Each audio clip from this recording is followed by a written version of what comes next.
जी हाँ दोस्तों, ग्राम पंचायत राज मदारपुर अमनौर सारण के तमाम जनता जनार्दन भगवान रूपी जनता से विनम्र निवेदन है कि आप सबों के घर की बेटी, आपके घर की बहू जो कि पहले से मुखिया हैं और चुनाव का बिगुल बज चुका है और चुनाव के मैदान में एक बार फिर से है आपकी अपनी मुखिया प्रत्याशी सोनी कुमारी।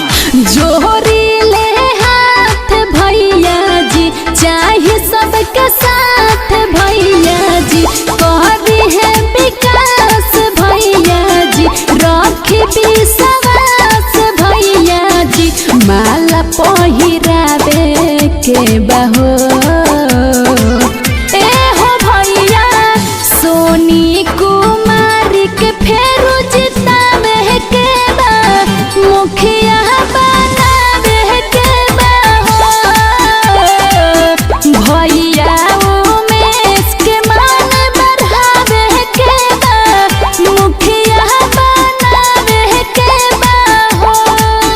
तो जी हाँ दोस्तों, एक बार फिर से सोनी कुमारी को जिताना है, अपना मुखिया बनाना है और भैया उमेश सिंह जी का मान बढ़ाना है।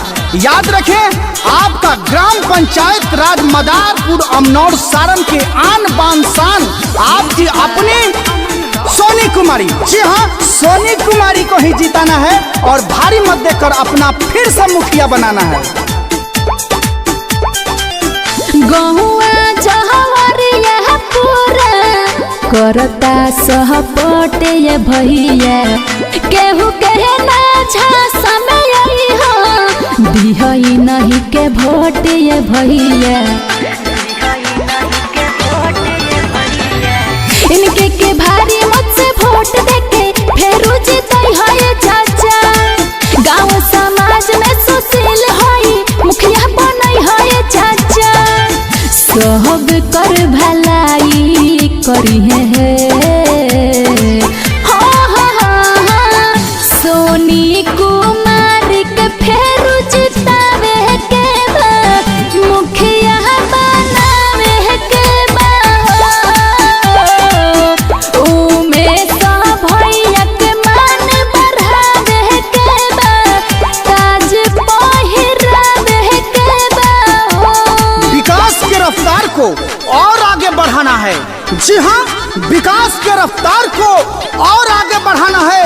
मुझ पे कर्ज है इस मिट्टी का कर्ज चुकाना है, मिट्टी का कर्ज चुकाना है। तो जी हाँ, याद रखें, एक बार फिर सेवा का मौका दें, अपना मुखिया चुने सोनी कुमारी को और भारी मत देकर विजयी बनावे।